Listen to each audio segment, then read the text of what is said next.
मेरे प्यारे दोस्तों नमस्कार। वेदार्थ क्लासेज के इस यूट्यूब चैनल पर आप सभी का स्वागत है।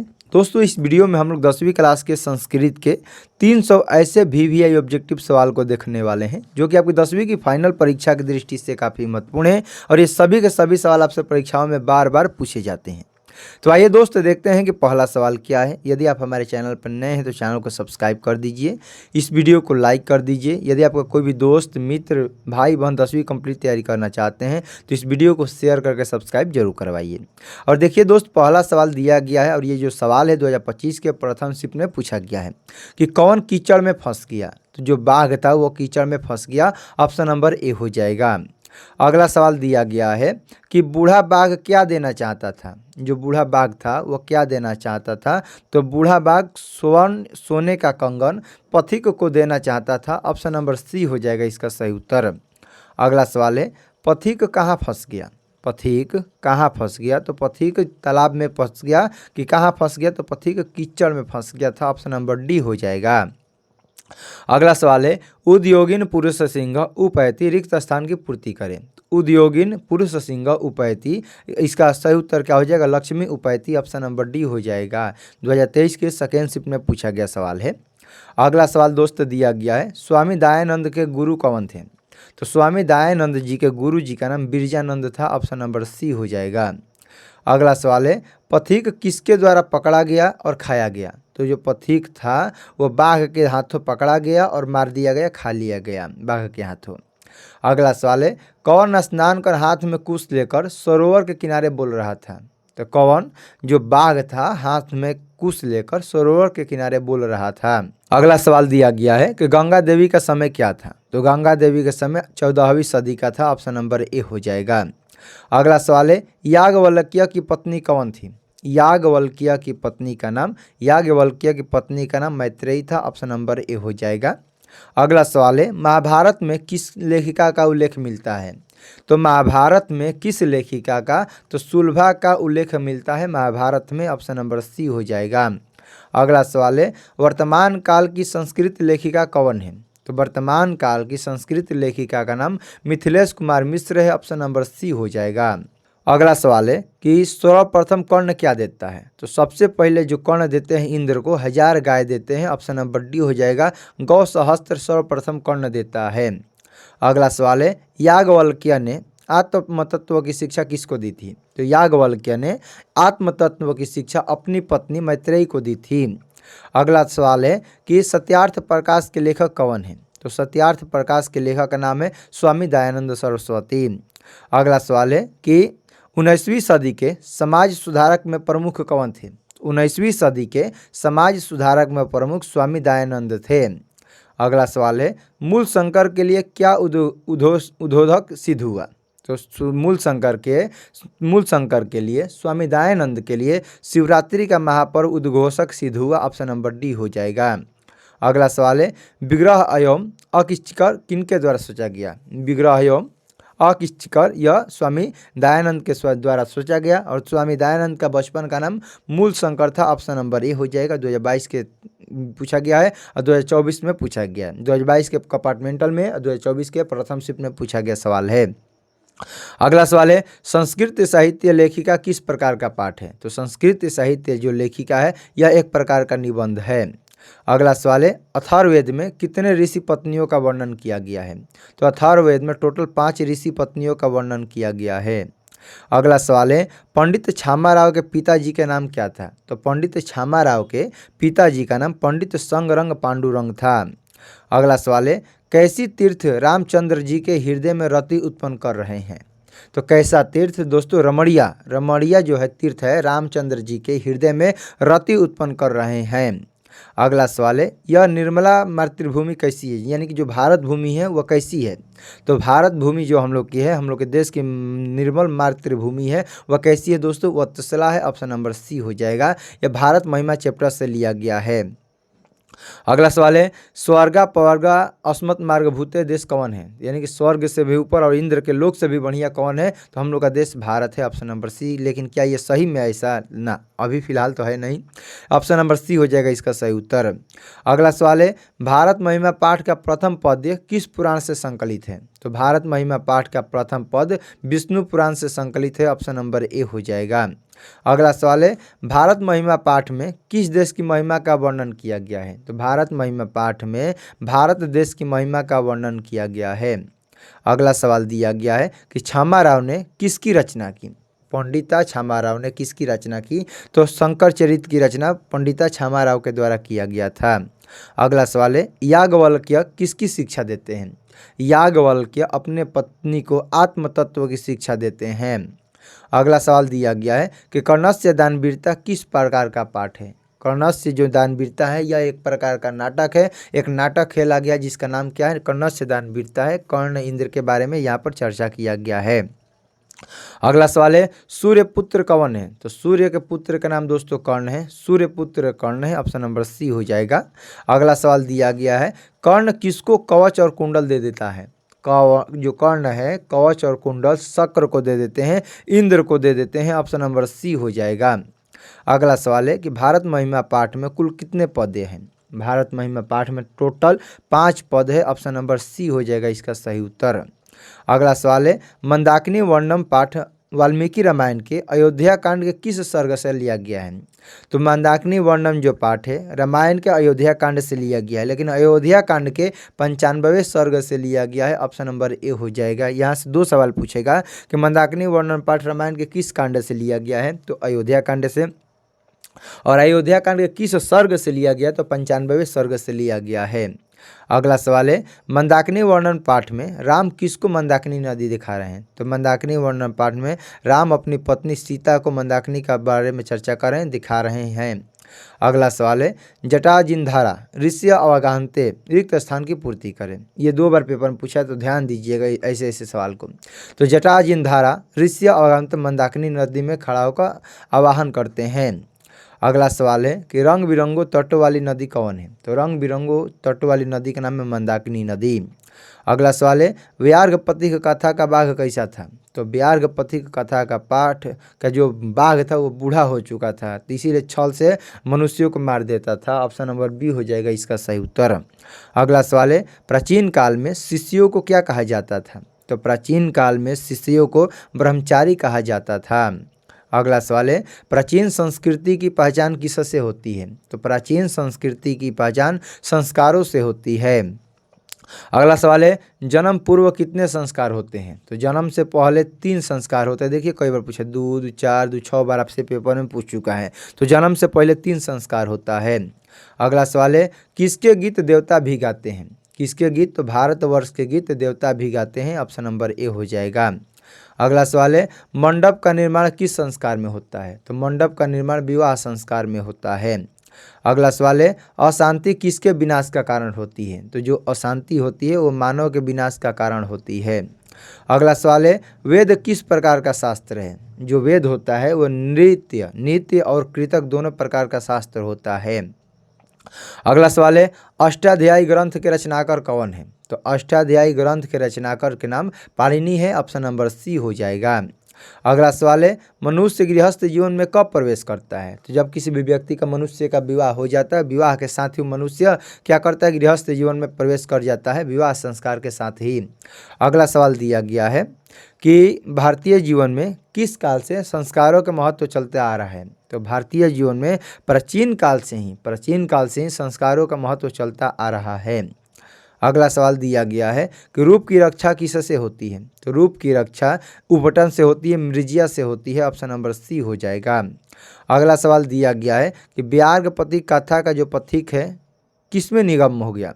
तो व्यार्घपति कथा का जो पथिक है वो कीचड़ में जम गया, कीचड़ में मारा गया, बाघ के हाथों खा लिया गया, ऑप्शन नंबर सी हो जाएगा। अगला सवाल है, हितोपदेश में कहानियाँ किससे संबंधित हैं? तो हितोपदेश में जो कहानियाँ है ये पशु पक्षी से संबंधित है, ऑप्शन नंबर डी हो जाएगा इसका सही उत्तर। अगला सवाल दिया गया है कि छंद शास्त्र के प्रवर्तक आचार्य कौन है? तो छंद शास्त्र के प्रवर्तक आचार्य का नाम पिंगल है। अगला सवाल है, शास्त्रकारा किस प्रकार का पाठ है? तो जो शास्त्रकारा पाठ है यह एक प्रकार का वार्तालाप है। अगला सवाल है, बचपन में कितने संस्कार होते हैं? यानी कि शैशव अवस्था में कितने संस्कार होते हैं? तो शैशव में 6 होते हैं। अगला सवाल है कि गर्भधारण किस संस्कार में होता है? तो गर्भ का जो धारण होता है वो जन्म से पूर्व संस्कार में होता है। अगला सवाल है भारतीय दर्शन का महत्वपूर्ण स्रोत क्या है? तो भारतीय दर्शन का महत्वपूर्ण स्रोत जो है वह संस्कार होता है। भारतीय दर्शन में आपको संस्कार देखने को मिलता है। अगला सवाल है बाघ हाथ फैलाकर क्या दिखाता है? तो जो बाघ है हाथ फैलाकर सोने का कंगन दिखाता है। किसको दिखाता है? तो राह चलने वाले पथिकों को दिखाता है। अगला सवाल दिया गया है कि वारण पद का अर्थ क्या होता है? आप लोगों को दोस्तों क्लास पसंद आ रहा है तो वीडियो को लाइक शेयर सब्सक्राइब और शेयर करना मत भूलिएगा। यदि आपका कोई भी दोस्त मित्र भाई बंद 10वीं कंप्लीट तैयारी करना चाहते हैं तो इस वीडियो को शेयर करके सब्सक्राइब जरूर करवाइएगा। तो वारण पद का जो अर्थ होता है वो क्या होता है दोस्तों? हाथी होता है। अगला सवाल दिया गया है कि शरीर के नष्ट होने के बाद भी किसका नाश नहीं होता है? तो शरीर के नष्ट होने के बाद भी संपत्ति का नाश नहीं होता है। अगला सवाल है कर्ण किसको नमस्कार करता है? तो जो कर्ण है वो शक्र को नमस्कार करता है और शक्र को ही क्या कहा जाता है? इंद्र भी कहा जाता है। अगला सवाल दिया गया है कि नीति श्लोक का पाठ किस ग्रंथ से संकलित है? तो जो नीति श्लोक का पाठ है यह विदुर नीति से संकलित है। ऑप्शन नंबर ए हो जाएगा। अगला सवाल है प्रियवादी पुरुष कैसे होते हैं? यानी कि आपके मुंह पर बड़ाई करने वाले कैसे लोग होते हैं? तो आपके मुंह पर बड़ाई करने वाले आपको हर जगह मिल जाएंगे, सुलभ हो जाएंगे। ऑप्शन नंबर सी हो जाएगा। अगला सवाल है कि घर की शोभा कौन होती है? तो घर की जो शोभा होती है वह स्त्री होती है। घर की जो लक्ष्मी होती है वह स्त्री होती है। अगला सवाल है मरने के बाद कौन सा संस्कार होता है? तो मरने के बाद दाह संस्कार होता है। अगला सवाल है नामकरण किस संस्कार में होता है? तो नाम का जो नामकरण होता है वो बचपन में ही हो जाता है। गृहस्थ जीवन में विवाह में मरने के बाद नाम नहीं रखा जाता है, बचपन में ही नामकरण हो जाता है। अगला सवाल है गृहस्थ काल में कितने संस्कार होते हैं? तो गृहस्थ काल में एक ही संस्कार होता है जिसे हम लोग क्या कहते हैं? विवाह संस्कार के भी नाम से जानते हैं।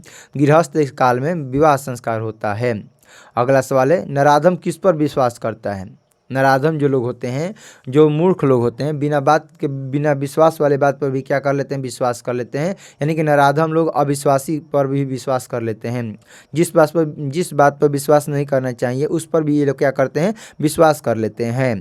अगला सवाल है कि सभी छात्र किसका अभिवादन करते हैं? तो जो जितने भी छात्र हैं वो अपने शिक्षक का अभिवादन करते हैं। अगला सवाल है सुलभ कौन है? सुलभ कौन है? तो जो लगातार प्रिय मुंह पर बड़ाई करने वाले लोग होते हैं वो सुलभ होते हैं। हर जगह आपको मिल जाएंगे। सतत प्रियवादी लोग सुलभ होते हैं।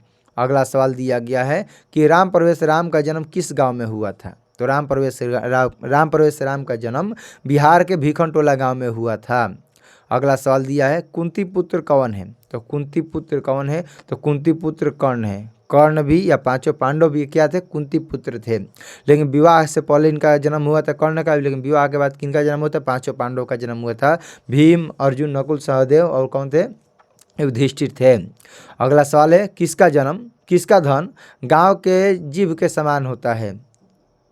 किसका धन नाग के जीभ के समान चंचल होता है? यहाँ पर कुछ छूटा हुआ है। तो किसका धन जीभ के समान चंचल होता है? तो सही उत्तर हो जाएगा राजा का जो धन होता है वो जीभ के समान चंचल होता है। अगला सवाल है ईर्ष्या से किसका जन्म होता है? ईर्ष्या से किसका जन्म होता है? तो ईर्ष्या से असहनशीलता का जन्म होता है। ऑप्शन नंबर ए हो जाएगा। अगला सवाल है आप्तकाम ऋषि किसके निकट पहुँचे? तो आप्तकाम जो ऋषि थे वो सत्य के निकट पहुँचे थे। अगला सवाल है कौन अपने नाम रूप से विमुक्त होता है? कौन ऐसा है जो अपने नाम और रूप से विमुक्त होता है? जो विद्वान लोग होते हैं वो अपने नाम और रूप दोनों से विमुक्त होते हैं। अगला सवाल है आत्मा के स्वरूप एवं निवास का वर्णन किस दोहे में किया गया है? तो आत्मा के स्वरूप और निवास का वर्णन द्वितीय श्लोक में किया गया, द्वितीय दोहे में किया गया है। अगला सवाल है गुरु गोविंद सिंह का जन्म स्थान किस नाम से प्रसिद्ध है? तो गुरु गोविंद सिंह का जन्म स्थान गुरुद्वारा के नाम से प्रसिद्ध है। ऑप्शन नंबर बी हो जाएगा। अगला सवाल दिया गया है कि उदार चरित्र वालों को संसार क्या मानता है? उदार चरित्र वाले जो लोग होते हैं वह पूरे संसार को अपना परिवार मानते हैं। ऑप्शन नंबर ए हो जाएगा। अगला सवाल दिया है कि यह मेरा है और वह तुम्हारा है, ऐसा कौन मानता है? जो छोट बुद्धि के लोग होते हैं वही लोग मानते हैं कि यह मेरा है तो यह तुम्हारा है। ऑप्शन नंबर सी हो जाएगा। जबकि उदार चरित्र वालों के लिए पूरा संसार ही अपना क्या होता है? परिवार होता है, वसुधैव कुटुंबकम होता है।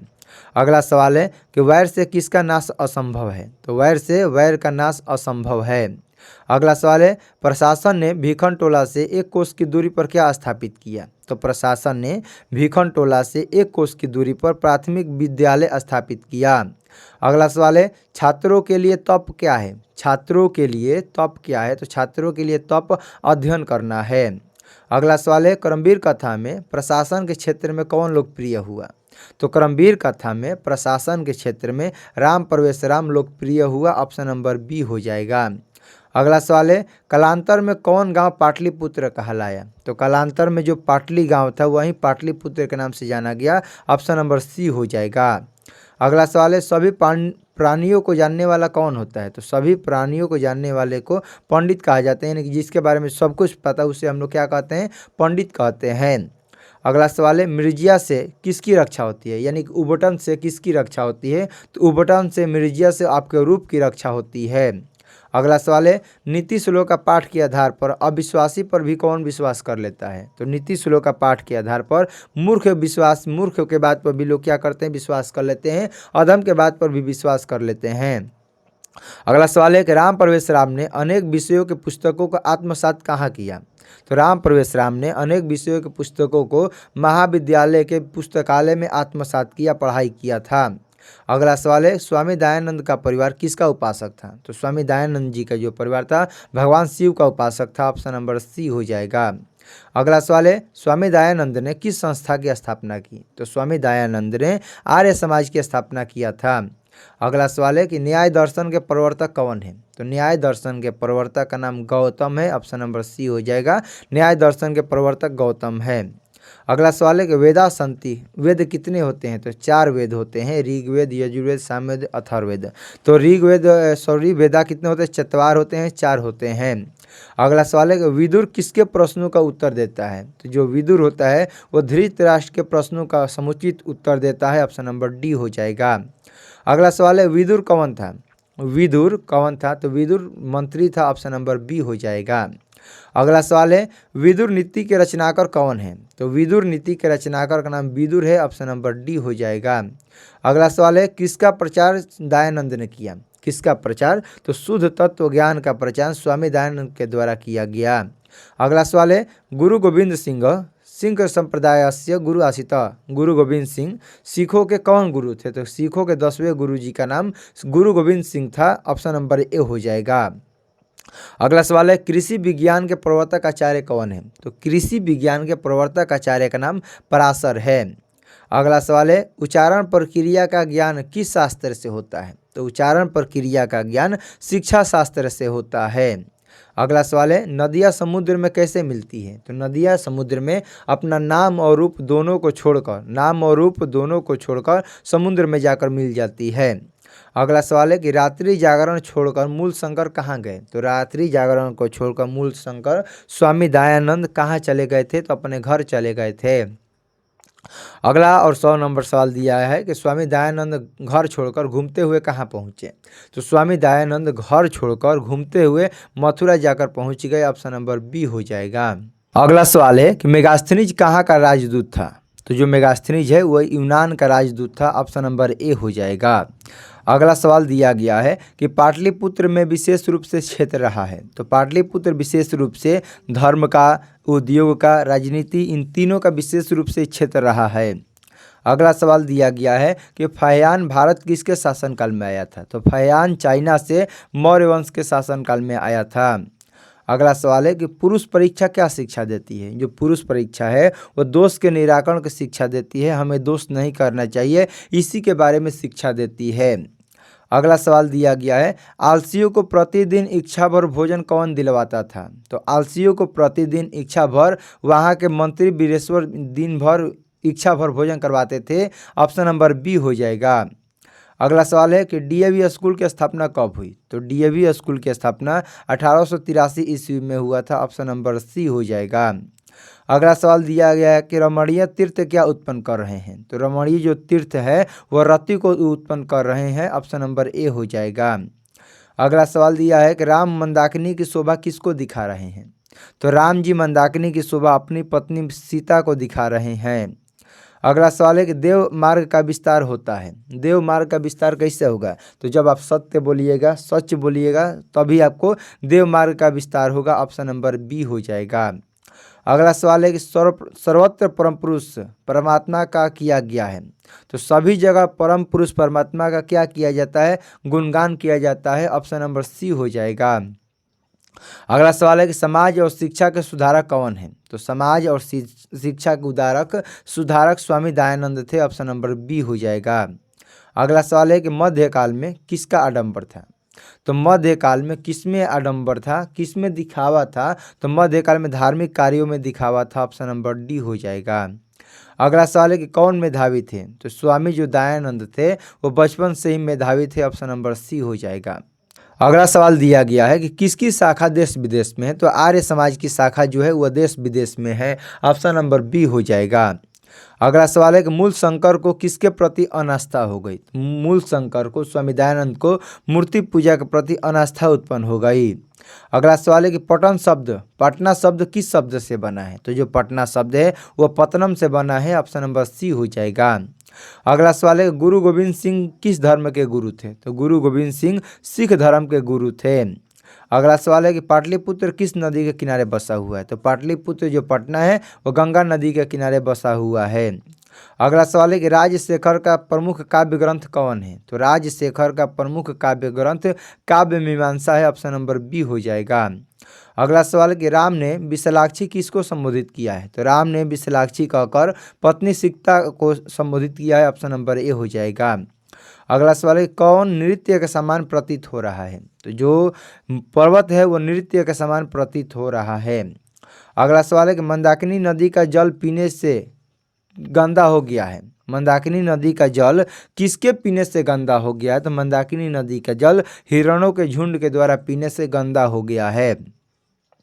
अगला सवाल है कि स्त्रियों का रक्षक कौन होता है? तो स्त्रियों का जो रक्षक होता है उनका पति होता है।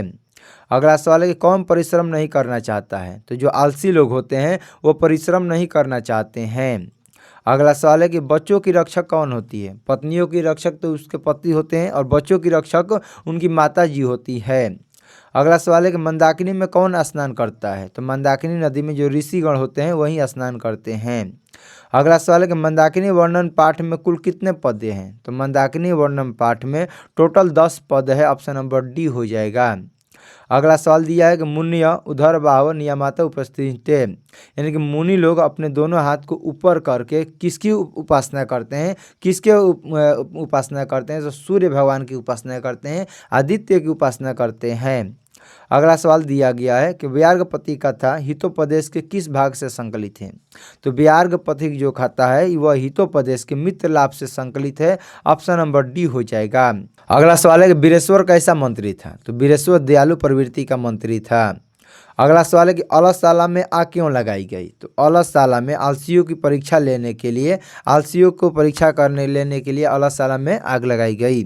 ऑप्शन नंबर ए हो जाएगा इसका सही, तो बी नहीं होगा। आलसियों को भगाने के लिए थोड़े ना, असली आलसियों को पहचान करने के लिए अलसशाला में आग लगाई गई थी।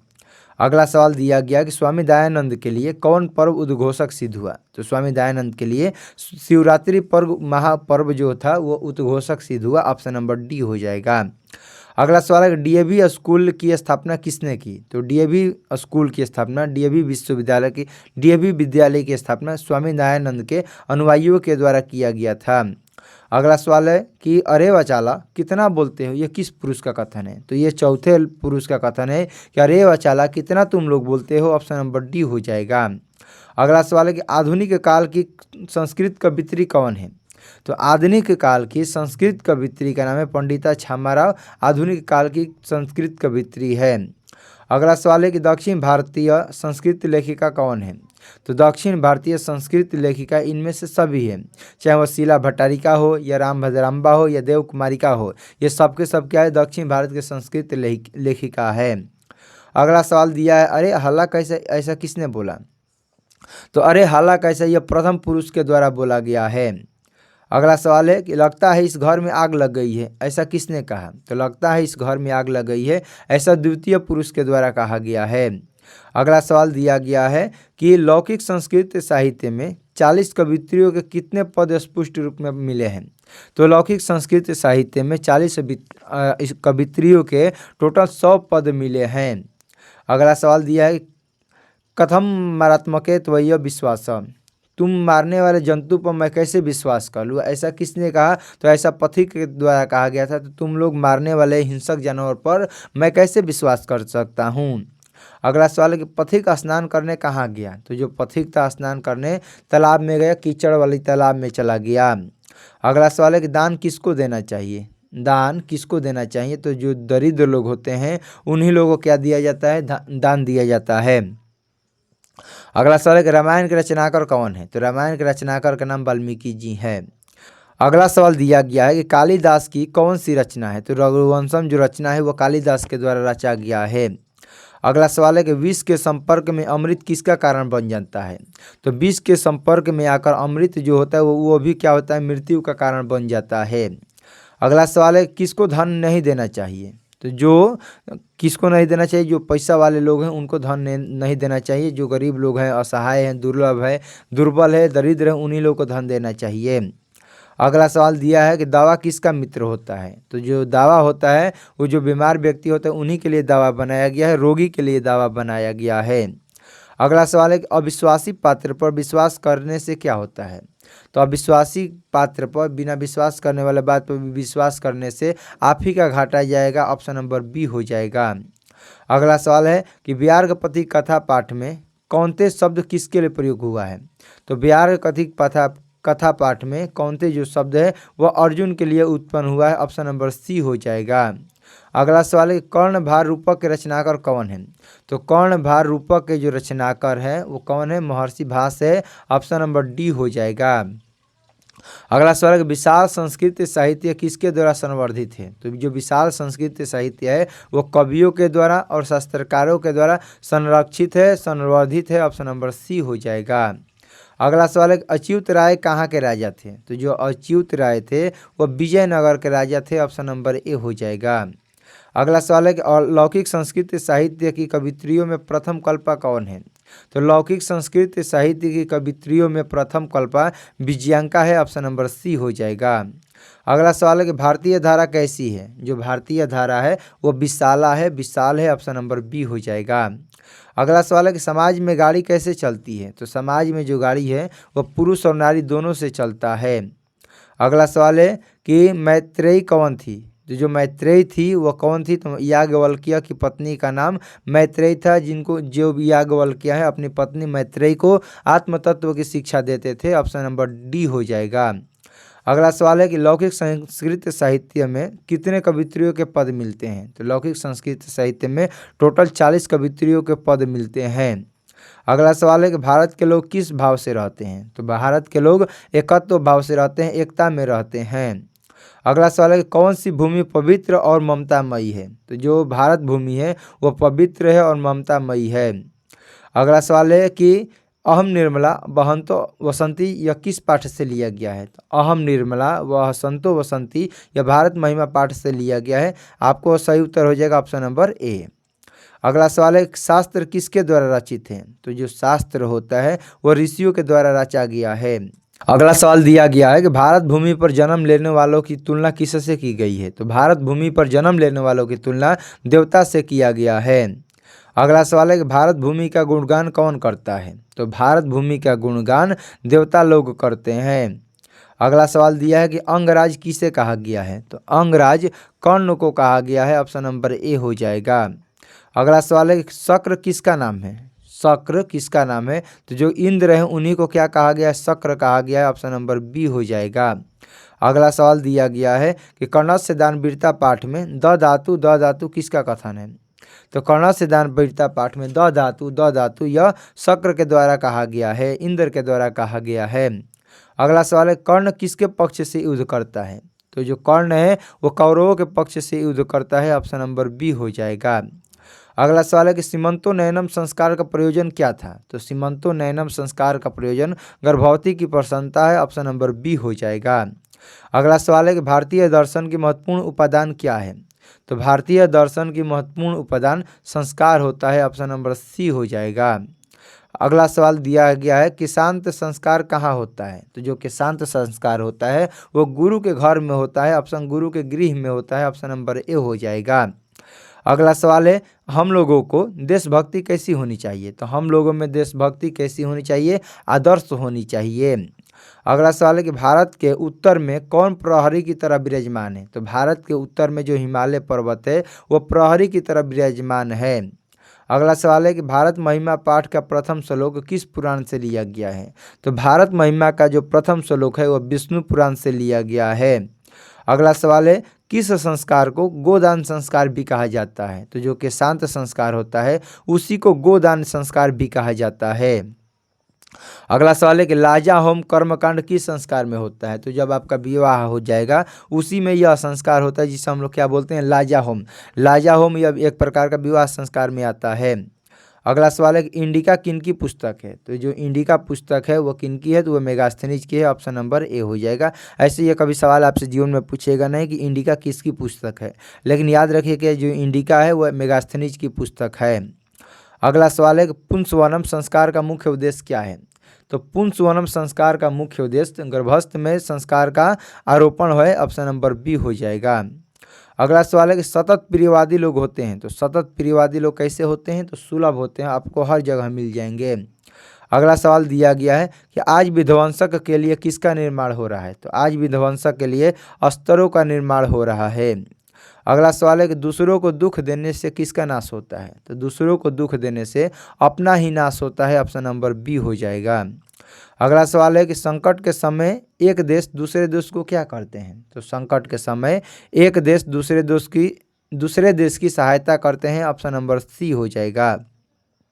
अगला सवाल है कि एक देश दूसरे देश की उन्नति को देखकर क्या करते हैं। संकट के समय में तो सहायता करेंगे, लेकिन जैसे ही एक देश दूसरे देश की उन्नति देखने लगता है तो ये लोग क्या करने लगते हैं, ईर्ष्या करने लगते हैं। अगला सवाल है कि पुरुष परीक्षा किस रूप में विभिन्न मानव गुणों के महत्व का वर्णन करता है। तो जो पुरुष परीक्षा है मानव के गुणों का महत्व कथा के रूप में करता है। ऑप्शन नंबर डी हो जाएगा। अगला सवाल है कि आग को गिरते हुए देखकर कौन आलसियों को बाहर निकाला। तो आग को गिरते हुए देखकर वहाँ के जो नियोगी पुरुष थे उन्हीं लोगों ने चारों आलसियों को बाहर निकाला। अगला सवाल है कि तूष्णीम कथम न तिष्ठत, ऐसा किसने कहा। चौथा ने कहा अरे बचाला किम वक़त तूष्णीम कथम न तिष्ठत, तो चुपचाप नहीं बैठ जाता है। यह किसके का द्वारा कहा गया था, चौथा व्यक्ति के द्वारा कहा गया था, चौथा आलसी के द्वारा कहा गया था। अगला सवाल है तरकायत्य यद अस्मिन गृह अग्निलग्न होती, ऐसा किसके द्वारा कहा गया है।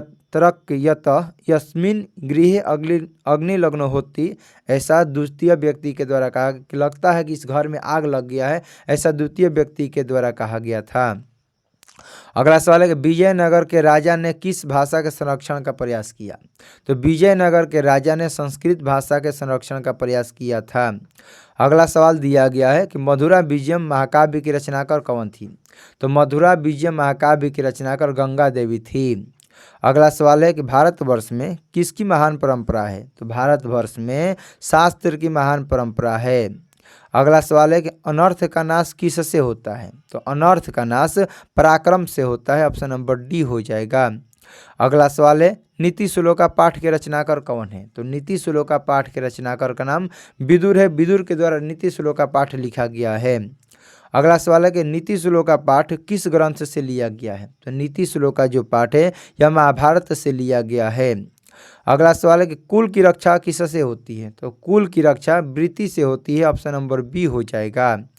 अगला सवाल है कन्यसी शब्द का अर्थ क्या होता है। तो कन्यसी शब्द का अर्थ छोटी होता है। ऑप्शन नंबर बी हो जाएगा।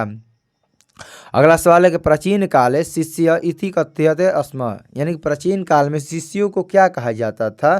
तो प्राचीन काल में शिष्यों को ब्रह्मचारी कहा जाता था। ऑप्शन नंबर सी हो जाएगा। अगला सवाल दिया गया है कि इनमें से गृहस्थ जीवन का संस्कार कौन सा है। तो जो विवाह संस्कार होता है वो गृहस्थ जीवन का संस्कार होता है। अगला सवाल है कि पहले शिष्य वेद आरंभ कहाँ करते थे। तो जो पहले शिष्य थे वेद का आरंभ गुरु गृह में करते थे, गुरु के घर में करते थे। अगला सवाल है कि क्षमा किसका नाश करती है। क्षमा किसका नाश करती है? तो जो क्रोध का नाश कौन करती है? क्षमा। क्षमा किसी को कर दीजिए तो आपका क्रोध क्या हो जाएगा? कम हो जाएगा। इसीलिए सही उत्तर हो जाएगा ऑप्शन नंबर ए, क्षमा क्रोध का नाश करती है। अगला, अप्रिय पथ्य वचन बोलने वाले कौन है? अप्रिय पथ्य वचन बोलने वाले कौन है? तो अप्रिय यानी कि आपके मुंह पे जो आपकी बात बता दे, जो गलती है, सही है सही हो, ऐसे बोलने वाले लोग बहुत क्या है? दुर्लभ होते हैं। ऑप्शन नंबर बी हो जाएगा। अगला सवाल, और ये 200 सवाल आपका अभी पूरा हुआ, अभी भी और आपको 100 सवाल जरूर अंत तक देखना है। तो कर्मवीर कथा में किस पुरुष के वर्णन किया गया है? तो कर्मवीर कथा पाठ में दलित लड़के राम प्रवेश राम के बारे में चर्चा किया गया है। ऑप्शन नंबर सी हो जाएगा इसका सही उत्तर। यदि दोस्तों आप लोग हमारे चैनल पर नए हैं तो चैनल को सब्सक्राइब कर दीजिए, इस वीडियो को लाइक कर दीजिए। यदि आपका कोई भी दोस्त मित्र भाई बहन 10वीं कंप्लीट तैयारी करना चाहते हैं तो इस वीडियो को शेयर करके सब्सक्राइब जरूर करवाइए। आगे देखते हैं प्रश्न संख्या 201, कर्मवीर कथा किस प्रकार की कथा है? तो जो कर्मवीर कथा है वह एक प्रकार की लघु कथा है। अगला सवाल है, पिंगल किस वेदांग शास्त्र के प्रवर्तक आचार्य हैं? तो जो पिंगल है वह छंद शास्त्र के प्रवर्तक आचार्य है। अगला सवाल है, शास्त्रकारा पाठ में उठकर सादर अभिवादन कौन करता है? तो शास्त्रकारा पाठ में सभी छात्रगण खड़ा होकर अपने शिक्षक को अभिवादन करते हैं, प्रणाम करते हैं। अगला सवाल है कि चरक और सुश्रुत ने किस शास्त्र का प्रवर्तन किया? तो चरक और सुश्रुत ने आयुर्वेद शास्त्र का प्रवर्तन किया। अगला सवाल है कि सभी भाषाओं के साहित्य में कौन तत्पर है? तो सभी भाषाओं के साहित्य में स्त्रियां भी तत्पर है। अगला सवाल है कि विजयांका किस रंग की थी? तो जो विजयांका थी वह श्याम वर्ण रंग की थी। ऑप्शन नंबर ए हो जाएगा। अगला सवाल है कि नीलो उत्पलम दयाल श्यामा किसे कहा गया है? नीलो उत्पलम दल श्यामा ऐसा किसको कहा गया है? तो विजयांका को कहा गया है। अगला सवाल दिया गया है कि नीलो उत्पलम दल श्यामा सरस्वती कहाँ से लिया गया है? तो यह लिया गया संस्कृत साहित्य लेखिका पाठ से लिया गया। ऑप्शन नंबर डी हो जाएगा इसका सही उत्तर। अगला सवाल है कि श्याम वर्ण किसका रंग था? तो जो विजयांका थी उसी का रंग कैसा था? श्याम वर्ण रंग था। ऑप्शन नंबर बी हो जाएगा। अगला सवाल है कि बृहद संहिता के रचनाकार कौन है? तो बृहद संहिता के रचनाकार बराहमिहिर जी हैं। ऑप्शन नंबर ए हो जाएगा इसका सही उत्तर। अगला सवाल है, अणु अरण्याम महतो मह्यान। ऑप्शन नंबर ए हो जाएगा, ये आपको याद होना चाहिए। अगला सवाल है कि ब्राह्मण मुखम केन आच्छादितमस्ति। तो ब्राह्मणम मुखम पत्रेण आच्छादितमस्ति। ऑप्शन नंबर ए हो जाएगा। अगला सवाल है कि राम प्रवेश ने किस परीक्षा में महाविश्वविद्यालय में प्रथम स्थान प्राप्त किया? तो राम प्रवेश ने स्नातक की परीक्षा में विश्वविद्यालय में प्रथम स्थान प्राप्त किया। अगला सवाल है, दलित बालक को शिक्षक कहाँ ले गए? तो शिक्षक दलित बालक को अपने प्राथमिक विद्यालय में लेकर गए थे। अगला सवाल है कि कब गुरु शिष्यों को उपदेश देकर घर भेजते हैं? तो कब शिक्षा के अंत में, शिक्षा के अवसान में गुरु शिष्यों को उपदेश देकर घर भेजते थे। अगला सवाल है कि शिष्य का पहला छौर कहाँ होता है? यानी कि शिष्य का पहला मुंडन कहाँ होता है? तो शिष्य का पहला मुंडन गुरु के गृह में होता है, गुरु के घर पर होता है। अगला सवाल है कि आचार्य हंति रिक्त स्थान को पूर्ति करें। तो आचार्य आपके अलक्षण को हंति करते हैं। ऑप्शन नंबर डी हो जाएगा। अगला सवाल है कि नरक का द्वार नहीं है। तो काम क्रोध लोभ ये नरक का द्वार होते हैं, जबकि पुण्य नरक का द्वार नहीं है। अगला सवाल है कि बालकानम गति यानी कि बच्चों की रक्षा कौन होता है? तो बच्चों की रक्षा उनकी माता जी करती है, जबकि स्त्रियों की रक्षा उनके पति के द्वारा किया जाता है। अगला सवाल है कि राम प्रवेश राम के गाँव का नाम क्या था? तो राम प्रवेश राम के गाँव का नाम भीखन टोला था। अगला सवाल है कि कौन स्नातक की परीक्षा में प्रथम स्थान प्राप्त किया? तो राम प्रवेश राम स्नातक की परीक्षा में प्रथम स्थान प्राप्त किया। अगला सवाल है कि आर्य समाज नामक संस्था की स्थापना कब हुई? तो आर्य समाज नामक संस्था की स्थापना 1875 ईस्वी में हुआ। अगला सवाल है कि स्वामी दयानंद ने हिंदी और संस्कृत दोनों भाषाओं में किसकी रचना की? तो स्वामी दयानंद ने सत्यार्थ प्रकाश की रचना दोनों भाषाओं में किया था। अगला सवाल है कि स्वामी दयानंद किस शताब्दी में जन्म लिए थे? तो स्वामी दयानंद 19वीं शताब्दी में जन्म लिए थे। अगला सवाल है कि गुरु गोविंद सिंह का जन्म स्थल कहाँ है? तो गुरु गोविंद सिंह का जन्म स्थल बिहार के पाटलिपुत्र में है, पटना में है। अगला सवाल है कि परिभूत पुरंदरम स्थानम की संज्ञा किसे दिया गया है, यानी कि इंद्रलोक से भी सुंदर स्थान की संज्ञा पाटलिपुत्र को किया गया है, पाटलिपुत्र नगर को दिया गया है कि यह पाटलिपुत्र जो नगर है यह इंद्र के लोक से भी क्या है, बहुत बढ़िया है, सुंदर है। अगला सवाल है कि गुरु शिष्य को कहाँ ले जाते हैं, तो गुरु शिष्य को अपने घर ले जाते हैं। अगला सवाल दिया है कि शिक्षा नियमों का पालन कौन करता है, तो शिक्षा नियमों का पालन सभी लोग को मालूम है कि वहाँ के छात्र करते हैं, स्टूडेंट करते हैं, शिष्य करते हैं। अगला सवाल है कि सभी जीवों के सत्य को जानने वाले को क्या कहते हैं, तो सभी जीवों के सत्य को जानने वाले को पंडित कहा जाता है। अगला सवाल है काम क्रोध लोभ किसके द्वार है, तो नरक के 3 द्वार होते हैं, काम क्रोध लोभ। अगला सवाल दिया गया है कि धर्म की रक्षा किससे होती है, धर्म की रक्षा सत्य से होता है। अगला सवाल है कि सुख किसे कहा जाता है, तो सुख किसे कहा जाता है, तो सुख अहिंसा को कहा जाता है। अगला सवाल है कौन प्रसाद को खा रहा था, तो जो वहाँ मूस था, चूहा था, वही प्रसाद को खा रहा था। अगला सवाल है परिश्रमी पुरुष क्या प्राप्त करता है, तो परिश्रमी पुरुष लक्ष्मी को प्राप्त करता है। अगला सवाल है कि दलित बालक का नाम क्या था, तो दलित बालक का नाम राम प्रवेश राम था। अगला सवाल दिया है कि किस गांव में निर्धन लोग रहते थे, किस गांव में, तो राम प्रवेश राम के जो गांव था भीखन टोला, वहाँ गरीब लोग रहते थे। अगला सवाल है दयानंद को कौन उपदेश दिया, तो स्वामी दयानंद के गुरुजी बिरजानंद के द्वारा उपदेश दिया गया, ऑप्शन नंबर ए हो जाएगा। अगला सवाल है कि स्वामी दयानंद किस प्रकार का पाठक है, स्वामी दयानंद जो पाठ है यह किस प्रकार का पाठ है, तो यह एक प्रकार का निबंध है। अगला सवाल है कि कौन हिंदू समाज से तिरस्कृत होकर धर्म परिवर्तन कर रहा था, तो जो दलित परिवार था, जो दलित समाज था, वो हिंदू समाज से तिरस्कृत होकर धर्म परिवर्तन कर रहा था। अगला सवाल है कि मूल शंकर को बिरजानंद के दर्शन कहाँ हुए, तो मूल शंकर को महाराज बिरजानंद जी के दर्शन मथुरा में हुआ था। अगला सवाल है कि मूल शंकर को मूर्ति पूजा के प्रति अनास्था होने के दूसरे वर्ष में किसका निधन हुआ, तो मूल शंकर के मूर्ति पूजा के प्रति अनास्था होने के दूसरे वर्ष उनकी बहन का भी मृत्यु हो गया। अगला सवाल है कि मुद्रा राक्षस ग्रंथ में किस शहर की प्राचीनता का संकेत मिलता है, तो मुद्रा राक्षस ग्रंथ में पाटलिपुत्र का चर्चा किया गया है, प्राचीनता से संकेत मिलता है। अगला सवाल है कि विद्वानों ने पृथ्वी का तिलक किसे कहा है, तो विद्वानों ने पृथ्वी का तिलक पाटलिपुत्र को कहा है। अगला सवाल है कि इंद्रलोक एवं स्वर्गलोक से भी सुंदर की उपमा किसको दिया गया है, तो इंद्रलोक एवं स्वर्ग से भी सुंदर की उपमा पाटलिपुत्र को दिया गया है। अगला सवाल है चारों आलसियों को कौन बाहर निकाला, तो चारों आलसियों को सिपाही के द्वारा बाहर निकाला गया। अगला सवाल है सत्यार्थ प्रकाश नामक ग्रंथ की रचना किस भाषा में किया गया, तो सत्यार्थ प्रकाश नामक ग्रंथ की रचना संस्कृत भाषा में किया गया। अगला सवाल है किस काल में समाज दूषित हो गया था, तो मध्यकाल में समाज दूषित हो गया था। अगला सवाल है कि रात्रि जागरण को छोड़कर मूल शंकर कहाँ गया, तो रात्रि जागरण को छोड़कर मूल शंकर अपने घर चला गया। अगला सवाल है कौन नदी को दोनों ओर से घेरे हुए हैं, तो कौन, तो जो सही उत्तर हो जाएगा पर्वत नदी को दोनों ओर से घेरे हुए हैं। और ये हम लोग का अंतिम सवाल हो जाएगा दोस्तों कि रामचंद्र जी ने शोभने संबोधन का प्रयोग किसके लिए किया है, तो रामचंद्र जी ने शोभने संबोधन का प्रयोग अपने पत्नी सीता के लिए किया है, ऑप्शन नंबर डी हो जाएगा इसमें सही उत्तर। टोटल यहाँ से 300 सवाल हम बोले थे, लेकिन अभी इसमें कितना सवाल है दोस्तों, 250 सवाल है। आगे के वीडियो में और आपको 50 सवाल देखने को मिलेगा, लेकिन अभी तो फिलहाल इस वीडियो में नहीं है। टोटल यहाँ पर कितने सवाल है, 250 सवाल है। तो चलिए दोस्तों आज की क्लास को यहीं पर समाप्त करते हैं। क्लास कैसा लगा कमेंट में ज़रूर बताइए। इस वीडियो को लाइक कीजिए। यदि आपका कोई भी दोस्त मित्र भाई बहन 10वीं कंप्लीट तैयारी करना चाहते हैं तो इस वीडियो को शेयर करके सब्सक्राइब जरूर करवाइए। मिलते हैं अगले क्लास में, तब तक के लिए आपको जय हिंद जय भारत।